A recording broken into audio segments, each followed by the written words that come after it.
علیکم ورحمۃ اللہ وبرکاتہ وغیرہ کے ذریعے بھی یہ بات بتا دی گئی تھی کہ ہم نے جو ہے باقاعدہ کوئی A to Z بلاغت ریپیٹ نہیں کرنی، بلاغت کا دورہ نہیں کرنا، سارے اسباق نہیں دہرانے، بلکہ ہم نے کچھ مفاہیم کو کلیئر کرنا ہے، کوشش کرنی ہے کہ جہاں پریشانی آتی ہے، جہاں دشواری آتی ہے، ان مقامات کو حل کیا جائے، ان مقامات سے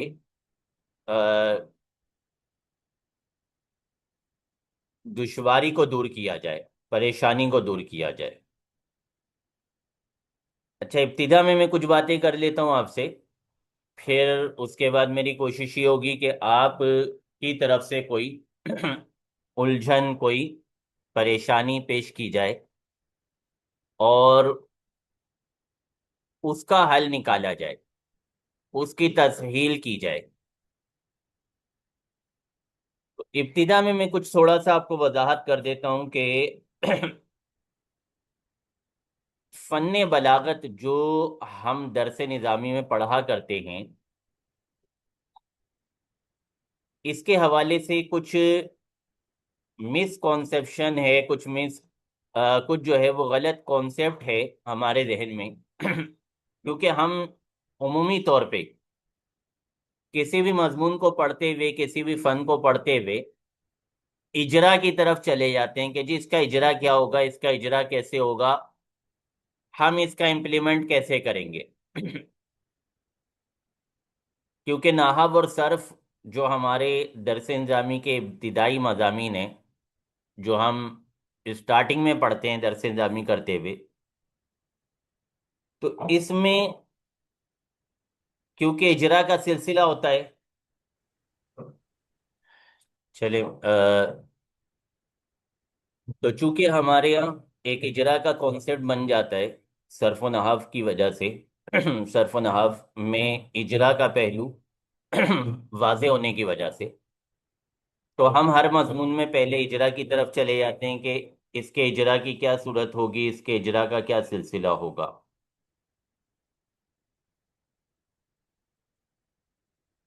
تو پہلے تو یہ سمجھ لیں کہ فن بلاغت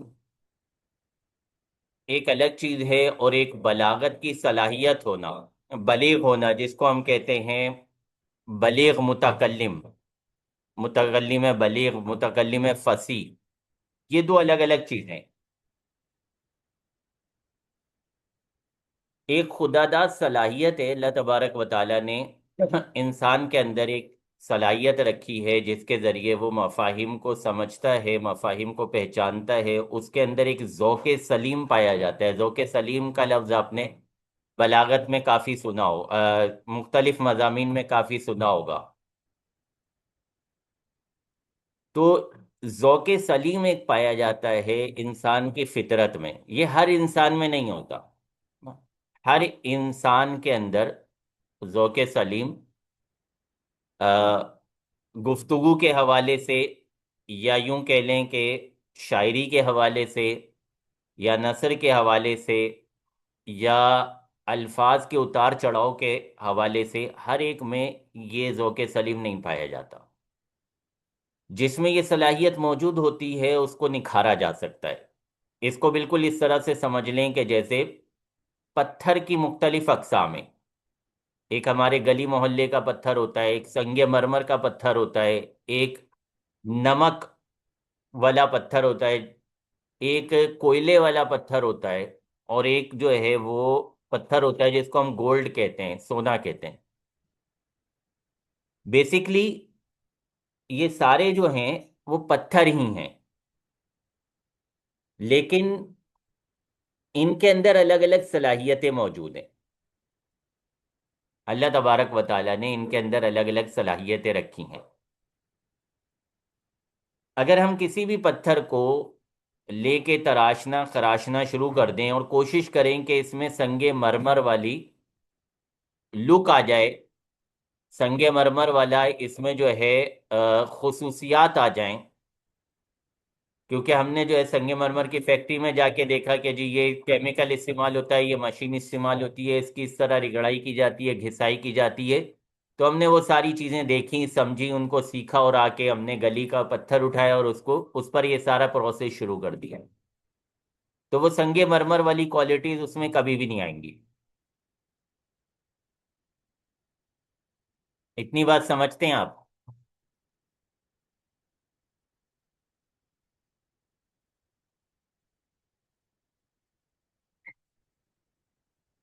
جی اتنی بات سمجھ آئی جو میں نے آپ کو ابھی تک بتائی ہے.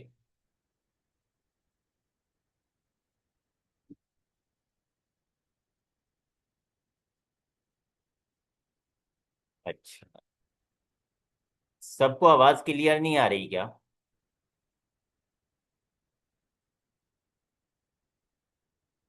اچھا چلیں صحیح ہے.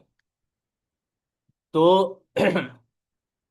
ایک صلاحیت ہوتی ہے، اس کو نکھارا جا سکتا ہے، بڑھایا جا سکتا ہے، پیدا نہیں کیا جا سکتا. جس میں وہ صلاحیت نہیں ہے وہ آپ پیدا نہیں کر سکتے. انسان کو اللہ تعالیٰ نے لڑکا پیدا کیا ہے، تو اس میں لڑکی والی صلاحیتیں نہیں آ سکتی. ایک انسان کو لڑکی پیدا کیا ہے تو اس میں لڑکے والی صلاحیتیں نہیں آ سکتی.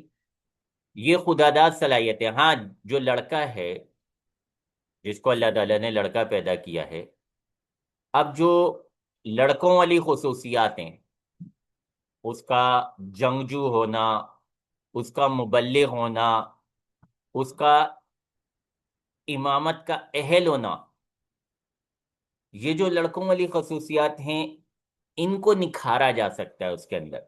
اس میں نکھار پیدا کیا جا سکتا ہے، اس کو بہترین کیا جا سکتا ہے. وہ ایک بہترین امام بن سکتا ہے، ایک بہترین جو ہے وہ مجاہد بن سکتا ہے، ایک بہترین آ، امام بن سکتا ہے، امام المسلمین بن سکتا ہے. تو یہ جو اس کے اندر اللہ تعالیٰ نے ایک کوالٹی رکھی ہے مرد ہونے کی، لڑکا ہونے کی، اس کے تحت جو خصوصیات اس میں ہیں، جو اللہ تبارک و تعالیٰ نے مرد کے لیے خصوصیات رکھی ہیں، ان کو نکھارا جا سکتا ہے، ان کو سنوارا جا سکتا ہے. یہ نہیں ہو سکتا کہ ایک انسان جو ہے وہ مرد ہے ہی نہیں، اس کو اللہ تعالیٰ نے مرد پیدا ہی نہیں کیا. اب اس میں جو ہے ہم وہ خصوصیات ڈھونڈنا شروع کر دیں جو مردوں کی بہترین خصوصیات ہیں، تو ایسا نہیں ہو سکتا. تو فن بلاغت کو جو پڑھا جاتا ہے نا، فن بلاغت کو اس لیے نہیں پڑھا جاتا، اس لیے نہیں پڑھایا جاتا کہ پڑھنے پڑھانے والے کوئی فصیح و بلیغ ہو جائیں گے اس کو پڑھنے سے.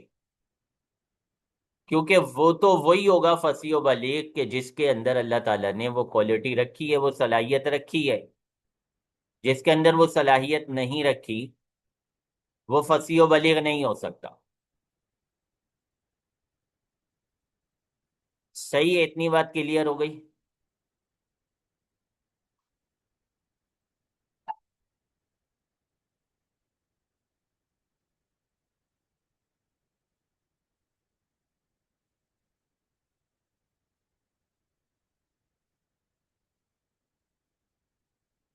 جی اتنی بات سمجھ آ گئی.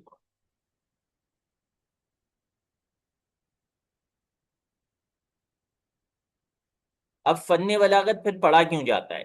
اگلا سوال یہ پیدا ہوتا ہے کہ جی صحیح ہے، یہ مخصوص لوگوں میں ہی صلاحیت پائی جاتی ہے، جن میں اللہ تعالیٰ نے ان صلاحیتوں کو رکھا ہے، وہی صلاحیتوں کے اہل ہیں. تو پھر ہم سب کیوں پڑھتے ہیں؟ ہم سب کے پڑھنے کا مقصد کیا ہے؟ ہم سب فن بلاغت کو اس لیے پڑھتے پڑھاتے ہیں کہ ہم بلغاء کے کلام، خصوصاً قرآن و حدیث، اور اس کے بعد جو باقی بلاغاء ہیں ان کے کلام کو سمجھ سکیں، خود بلیغ بن جائیں، خود فصیح بن جائے. یہ مقصود نہیں ہوتا بلاغت کے پڑھنے پڑھانے کا، بلکہ بلاغت کے پڑھنے پڑھانے کا مقصد یہ ہوتا ہے کہ بلغاء کے کلام کو، کلام بلیغ کو، اللہ اور اس کے رسول عز و جل و صلی اللہ علیہ وسلم کے کلام کو بلاغت کے طور پہ، ایزا بلاغت ترجمہ تو ہم نے سیکھ لیا تھا، نحو میں ہم نے کچھ نہ کچھ ترکیبیں سیکھ لی تھی، لیکن اس کے رموز و اوقاف اس کے مختلف پہلو، اس کو مختلف طرح سے سمجھنا، مختلف انداز سے سمجھنا، یہ ہم سمجھ سکیں، یہ ہوتا ہے ہمارے فن بلاغت کو پڑھنے کا بیسک مقصود۔ ہاں یہ ہے کہ جس شخص کے اندر اللہ تبارک و تعالیٰ نے بلاغت کا ملکہ رکھا ہے، جس میں ذوق سلیم کی کوالٹی موجود ہے، تو وہ جب فن بلاغت کو پڑھتا ہے، وہ جب فن بلاغت پر پریکٹس کرتا ہے، مسلسل پڑھتا رہتا ہے، مسلسل غور و فکر کرتا رہتا ہے، تو چونکہ اس میں وہ کوالٹی موجود ہے، لہذا اس کی وہ کوالٹی نکھر جاتی ہے، اس کی وہ بلاغت والی جو کوالٹی ہے، فصاحت والی جو کوالٹی ہے، وہ نکھر جاتی ہے، اس میں نکھار آ جاتا ہے، وہ ایک اچھا فصیح و بلیغ شخص ابھر کے معاشرے میں سامنے آتا ہے۔ اس کو بالکل اسی طرح سمجھ لیں کہ جس طرح گولڈ ایک پتھر ہے، جب یہ پتھر کی شکل میں ہوتا ہے، آپ میں سے کسی نے اس کو تصویر وغیرہ میں، گوگل میں کہیں پہ دیکھا ہے؟ پتھر کی کنڈیشن میں، گولڈ پتھر کی کنڈیشن میں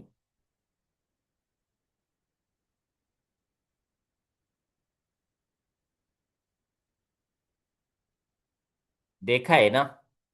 جنہوں نے نہیں دیکھا وہ ایک مرتبہ تجربہ کر لے گا، آپ جو ہے وہ لکھ کے سرچ کر لئیے گا تو آپ کو نظر آ جائے گا۔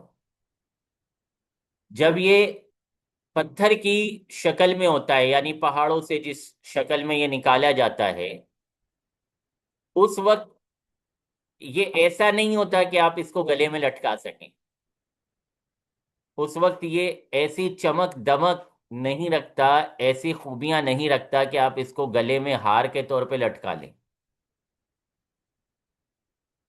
پھر اس میں تراش خراش کی جاتی ہے، مختلف عمل سے اسے گزارا جاتا ہے، مختلف جہتوں سے اس پر کام کیا جاتا ہے، مختلف کیمیکلز کا اس میں استعمال کیا جاتا ہے، جس کے بعد اس کی کوالٹی نکھر کے سامنے آتی ہے، اور پھر ہم اسے اپنے سجنے سنورنے کے لیے استعمال کرتے ہیں۔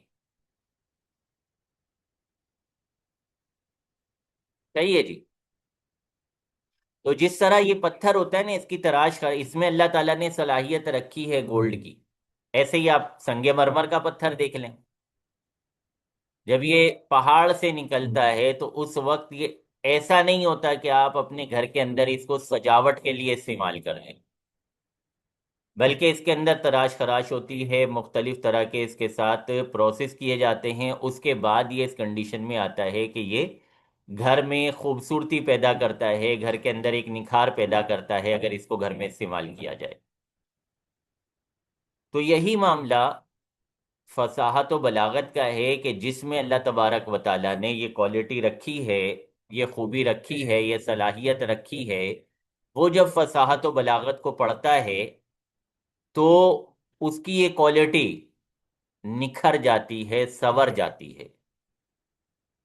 تو دو باتیں ہو گئیں یہاں تک ہماری، ایک تو یہ کہ فصاحت و بلاغت کو پڑھنے پڑھانے سے ہر شخص فصیح و بلیغ ہو جائے، ایسا نہیں ہے، بلکہ فصاحت و بلاغت جو انسان کی صفت ہے،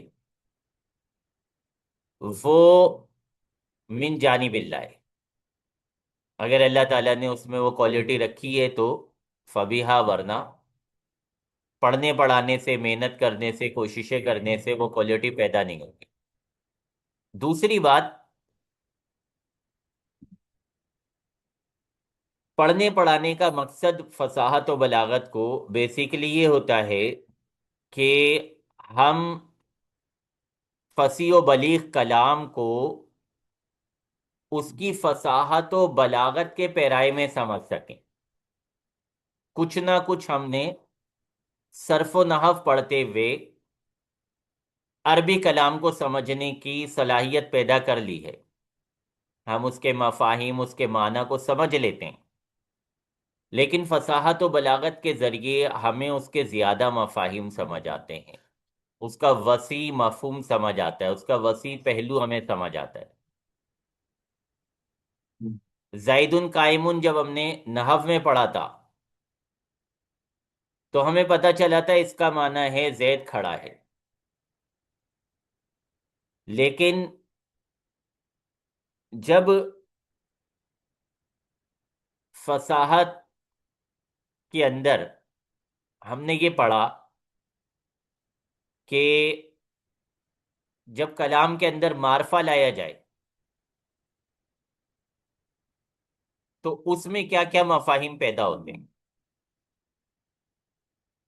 جب کلام کے اندر جملہ اسمیہ استعمال کیا جائے تو اس میں کیا کیا مفاہیم پیدا ہوتے ہیں، جب کلام کے اندر علم کو استعمال کیا جائے تو اس میں کیا کیا مفاہیم پیدا ہوتے ہیں، جب کلام کے اندر مبتدا کو مقدم کیا جائے تو اس میں کیا کیا مفاہیم پیدا ہوتے ہیں، جب کلام کے اندر مبتدا کو ذکر کیا جائے تو اس میں کیا کیا مفاہیم پیدا ہوتے ہیں، جب کلام کے اندر خبر کو مؤخر کیا جائے، خبر کو نکرہ لایا جائے، خبر کو مفرد لایا جائے، اب ہم یہ کئی طرح کے مفاہیم جو ہم نے فن بلاغت، فن فصاحت میں سمجھے ہیں، زید قائم کے اندر اس کا امپلیمنٹ کر کے ان کئی مفاہیم نکال سکتے ہیں۔ یہاں پر ہمارے پاس صرف و نحو پڑھنے کے بعد جنرلی ایک ہی مفہوم ہوتا تھا زید قائم کا، کہ زید کھڑا ہے۔ لیکن جب ہم نے فصاحت و بلاغت کو پڑھا تو ہمیں پتا چلا کہ جی زید قائم کے اندر جو لفظ زید ہے اس کے اندر کون کون سی کوالٹیز ہیں، یہ جملہ اسمیہ ہے۔ اب آپ علم المعانی کے جملہ اسمیہ کی بحث کو یہاں پہ لے کر آ گئے کہ جملہ اسمیہ ہوتا ہے تو یہ مفاہیم آتے ہیں، اس کا مطلب ہے زید قائم کا یہ مطلب بھی بنتا ہے، یہ مطلب بھی بنتا ہے، یہ مطلب بھی بنتا ہے۔ پھر آپ نے دیکھا کہ اس میں جو زید ہے وہ علم ہے، تو آپ نے فن علم المعانی میں دیکھا کہ جی علم لایا جائے تو پھر کیا کیا مفاہیم سامنے آتے ہیں، کیا کیا مقاصد ہو سکتے ہیں، کیا کیا مرادیں ہو سکتی ہیں۔ آپ نے وہ سارے مفاہیم یہاں پہ اکٹھے کر دیے کہ زید قائم کا یہ معنی بھی ہو سکتا ہے، یہ مفہوم بھی ہو سکتا ہے، مفہوم بھی ہو سکتا ہے۔ پھر آپ نے دیکھا کہ یہاں پر مبتدا کو مقدم کیا گیا ہے، مبتدا کو معرفہ لایا گیا ہے، خبر کو نکرہ لایا گیا ہے، مفرد لایا گیا ہے۔ تو یہاں پہ آپ علم المعانی کی کئی ابحاث کو لے کے زید قائم کے کئی مفاہیم نکال سکتے ہیں۔ ہاں یہ یہاں پہ ضرور دھیان رکھنا ہوگا، ہم نے یہ ضرور ہمارے پیش نظر رہنا چاہیے کہ جس جس بحث میں جو جو مفاہیم پیش ہوئے ہیں، جو جو مفاہیم بیان ہوئے ہیں، وہ ہر جگہ اپلائی نہیں ہوں گے۔ جیسے ایک جملہ ہے زید قائم، ایک جملہ ہے اللہ واحد، تو زید قائم میں علم المعانی کے علم المعانی کے ذریعے ہم جو جو مفاہیم پیدا کر سکتے ہیں، جو جو مفاہیم بیان کر سکتے ہیں، جو جو معنی بیان کر سکتے ہیں، اللہ واحد میں وہ سارے مفاہیم نہیں بیان ہو سکتے۔ اچھا جی،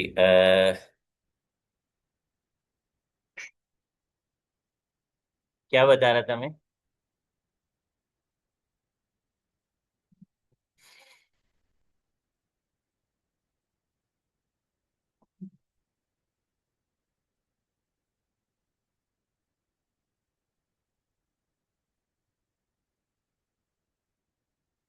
کیا بات ہو رہی تھی؟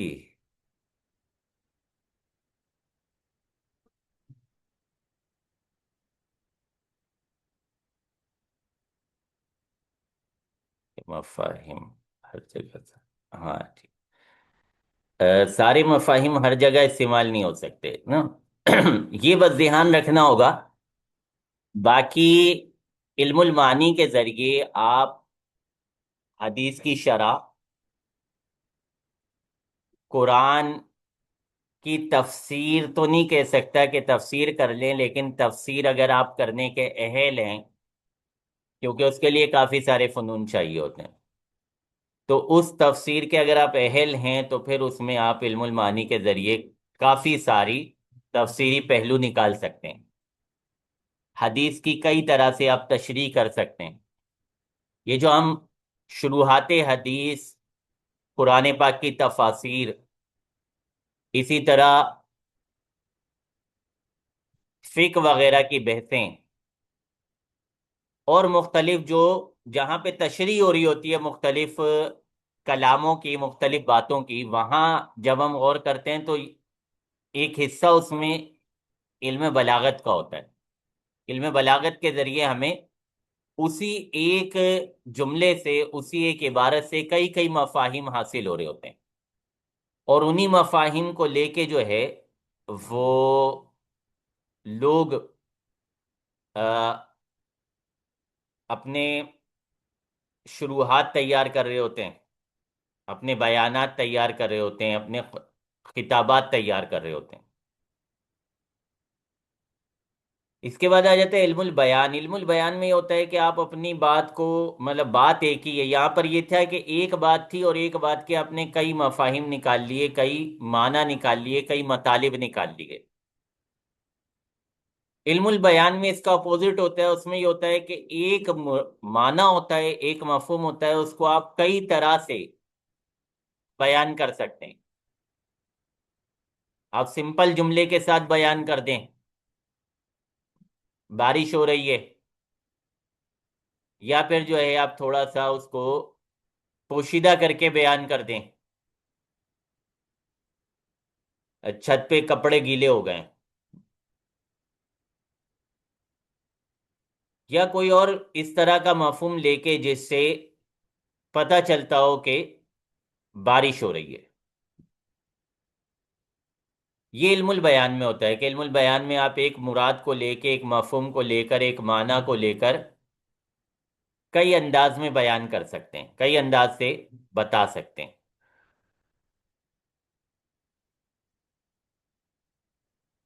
تو میرا خیال ہے علم البلاغت کے حوالے سے کانسیپٹ تو کلیئر ہو گیا ہوگا کہ علم البلاغت ہے کیا، علم البلاغت میں ہمارا موٹیو کیا، ہمارا مقصد کیا ہوتا ہے پڑھنے پڑھانے کا، ہم کیوں اسے پڑھا رہے ہوتے ہیں، ہم پڑھنے پڑھانے کے بعد بلیغ کیوں نہیں بنتے، فصیح کیوں نہیں بنتے۔